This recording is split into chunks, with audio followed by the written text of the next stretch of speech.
성경 말씀 민수기 19장 1절로 22절 말씀을 봉독하겠습니다. 민수기 19장 1절로 마지막 절까지 제가 봉독하겠습니다.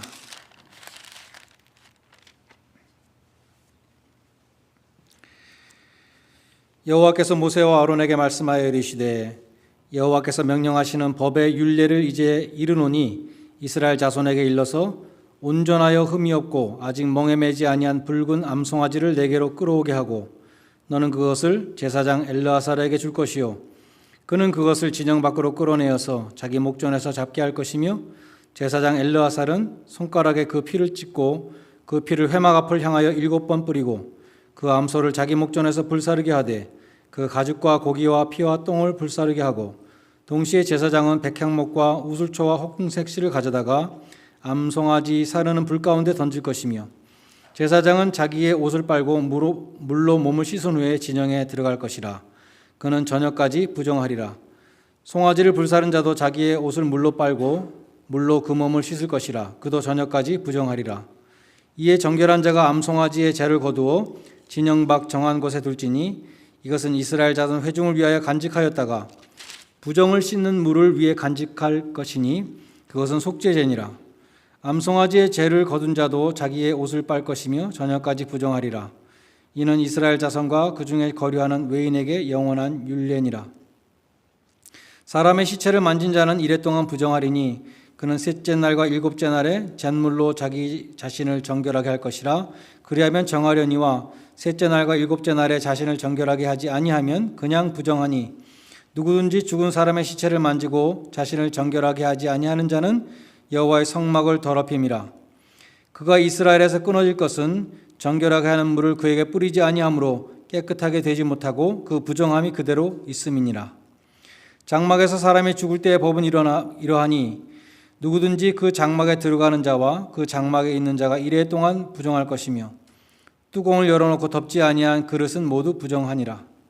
누구든지 들에서 칼에 죽은 자나 시체나 사람의 뼈나 무덤을 만졌으면 이래 동안 부정하리니 그 부정한 자를 위하여 죄를 깨끗하게 하려고 불사른 재를 가져다가 흐르는 물과 함께 그릇에 담고 정결한 자가 우슬초를 가져다가 그 물을 찍어 장막과 그 모든 기구와 거기 있는 사람들에게 뿌리고 또 뼈나 죽임을 당한 자나 시체나 무덤을 만진 자에게 뿌리되 그 정결한 자가 셋째 날과 일곱째 날에 그 부정한 자에게 뿌려서 일곱째 날에 그를 정결하게 할 것이며 그는 자기 옷을 빨고 물로 몸을 씻을 것이라. 저녁이면 정결하리라. 사람이 부정하고도 자신을 정결하게 하지 아니하면 여호와의 성소를 더럽힘이니 그러므로 회중 가운데 끊어질 것임이니라. 그는 정결하게 하는 물로 뿌림을 받지 아니하였은즉 부정하니라. 이는 그들의 영구한 율례니라. 정결하게 하는 물을 뿌린 자는 자기의 옷을 빨 것이며 정결하게 하는 물을 만진 자는 저녁까지 부정할 것이며 부정한 자가 만진 것은 무엇이든지 부정하며 그것을 만지는 자도 저녁까지 부정하리라. 아멘. 구약에 보면 하나님 앞에 나갈 수 없는 사람들이 두 종류의 사람이 있었습니다. 첫 번째는 죄인이었습니다. 죄인은 하나님 앞에 나갈 수가 없죠. 그래서 하나님 앞에 나가기 전에 먼저 짐승을 죽여서 그 짐승의 목숨으로 죄값을 치르고 짐승의 피로 속죄의 피를 삼아서 죄상을 받은 다음에 나갈 수 있었습니다. 짐승이 대신 희생되는 그 대속의 희생의 속죄 제물을 드린 후에 나갈 수 있었던 것이죠. 또 한 부류의 사람이 있었는데 그것은 부정한 사람들이었습니다. 부정하다는 것은 영어로 ritually unclean. 구약 성경에 보면 부정한 사람의 예가 굉장히 많아요. 가장 대표적인 게 나병 환자 그리고 시체를 만진 자였습니다. 부정한 자는 죄인은 아니지만 죄인처럼 하나님 앞에 나갈 수가 없었습니다. 오늘 본문에 보면 시체나 무덤을 직접 만진 자뿐만 아니라 시체가 있는 장막에 들어간 자나 있었던 자, 나가서 부정한 자가 만진 물건을 또 만진 자, 이런 사람들이 다 부정하다고 말씀합니다. 13절과 20절에 보면 그처럼 부정한 자가 여호와의 성막에 혹은 성소에 들어가면 그 성소가 더럽혀진다는 것이죠. 그처럼 하나님의 성소를 더럽히는 자는 이스라엘 자손 중에서 끊어질 것이다. 그러니까 반드시 하나님 앞에 나가기 전에 정결케 되어야 하는 것입니다. 정결하게 하는 물을 뿌려야 합니다. 죄사함에서는 피를 뿌렸지만 부정한 자는 정결케 하는 물을 뿌려야 되는 것이죠. 오늘 본문 1절로 10절은 그렇게 정결하게 하는 물에 넣는 재, ashes, 그걸 어떻게 만드는가를 자세히 말씀합니다.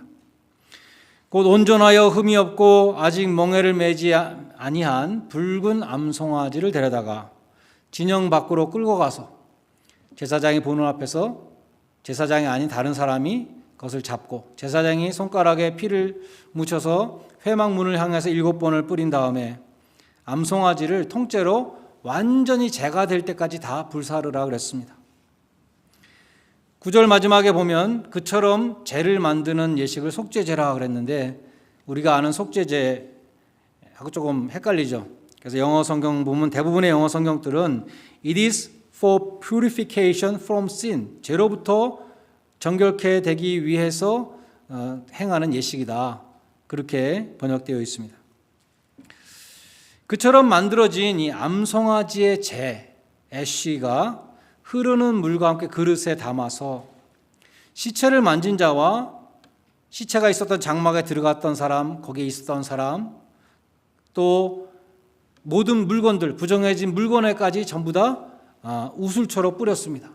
우술초는 사진을 보면 이렇게 가느다란 가지가 있는 식물이었어요. 그것에 뿌렸습니다. 셋째 날과 일곱째 날에 2번 뿌리면 정결하게 된다고 했습니다. 부정한 자가 그처럼 정결하게 하는 물로 뿌림을 받지 아니하고 여호와의 성소를 더럽히면 회중 가운데 끊어질 것이다 말씀하고 있습니다. 자, 그래서 죄인은 죄사함을 받아야 하나님 앞에 나갈 수 있고 부정한 자는 정결케 되어야 하나님 앞에 나갈 수 있습니다. 오늘 본문에 이 시체를 만진 자는 우리한테 적용하면 무엇이 될까? 우리에게는 죄를 접촉한 자 이렇게 적용이 됩니다. 뒤에도 나오겠지만 죄하고 죽음은 동전의 양면과 같죠? 죄의 싹은 사망이다. 죄의 결과가 죽음이기 때문에 시체를 만진 자는 우리에게는 죄를 접촉한 자라고 적용이 되는 것입니다. 죄를 지은 자와 죄를 접촉한 자는 다릅니다. 오늘 본문 16절에 보면 칼에 죽은 자를 만지면 부정하다. 자, 칼에 죽은 자.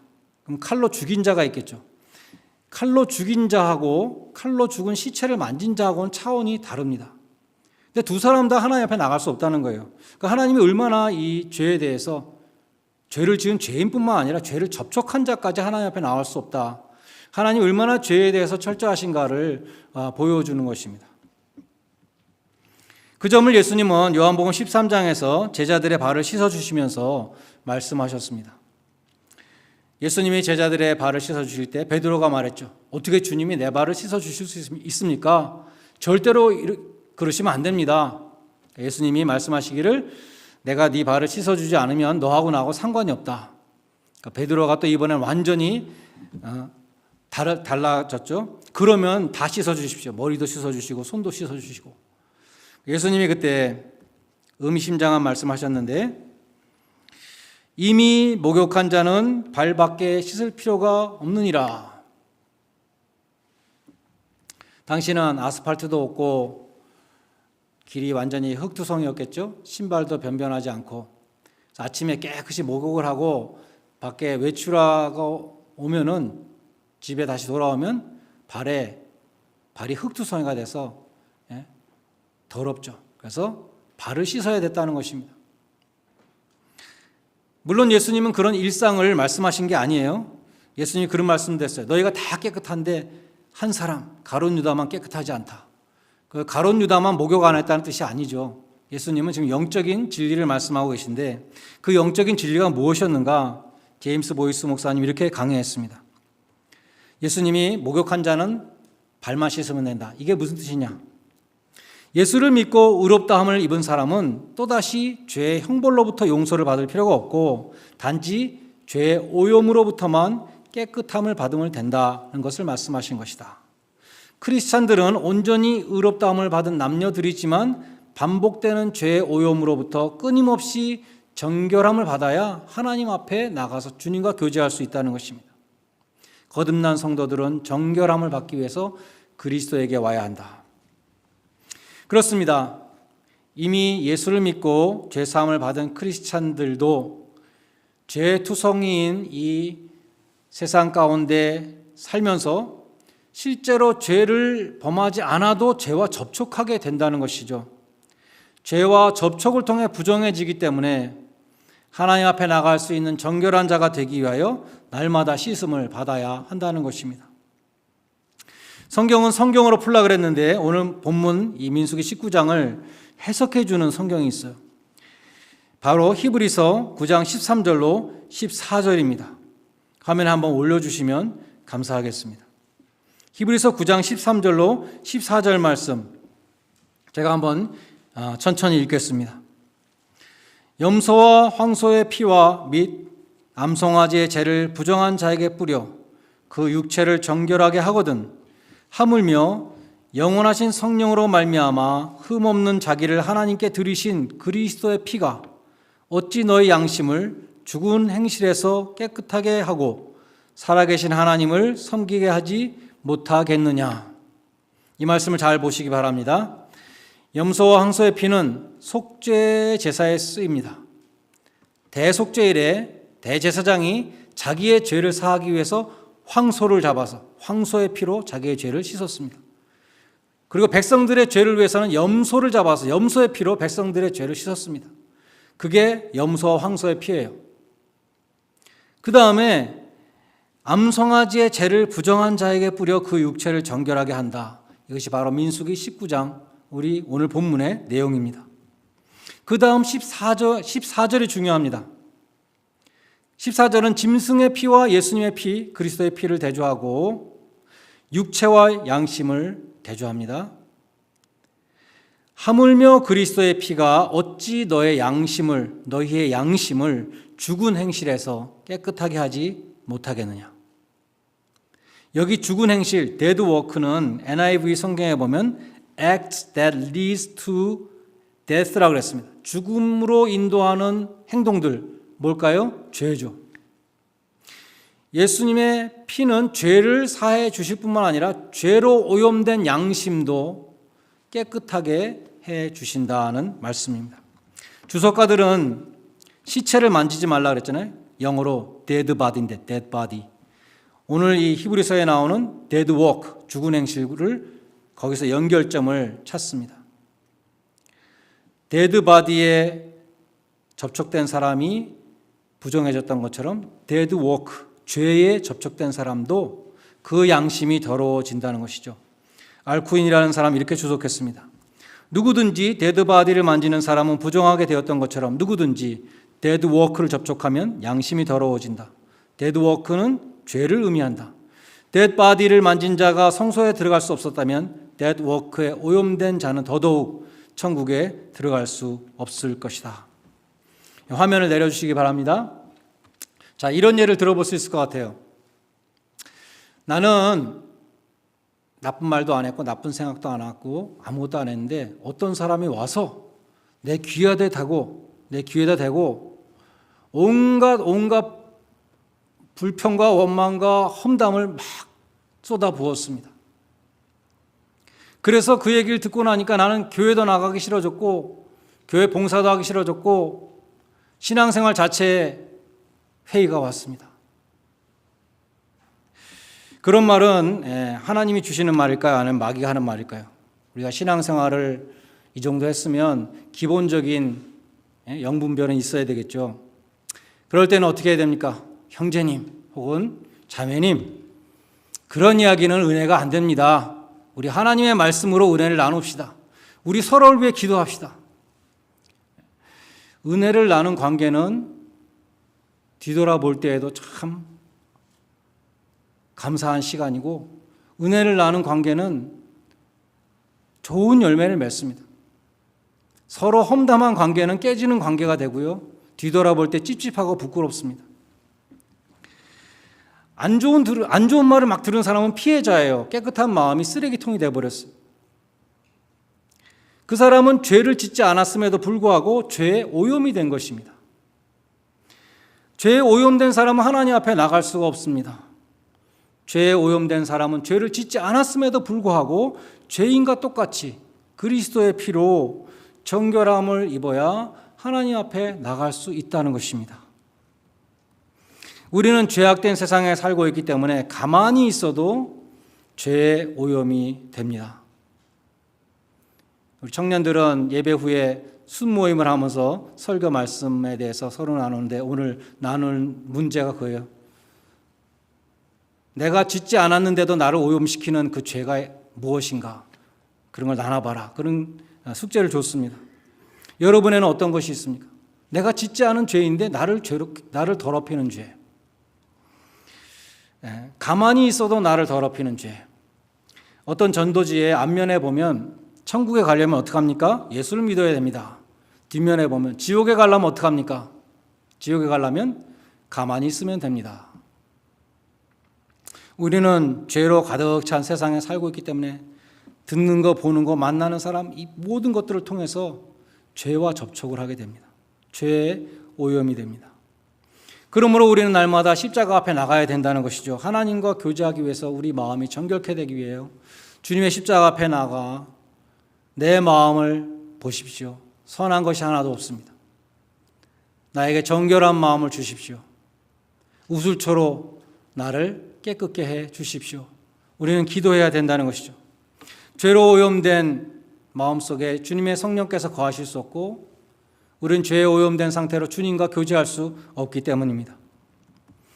그러나 우리가 읽은 히브리서 14장 마지막에 보면 히브리서 9장 14절 마지막에 보면 정결한 마음을 얻는 것 그 자체가 목표가 아니에요.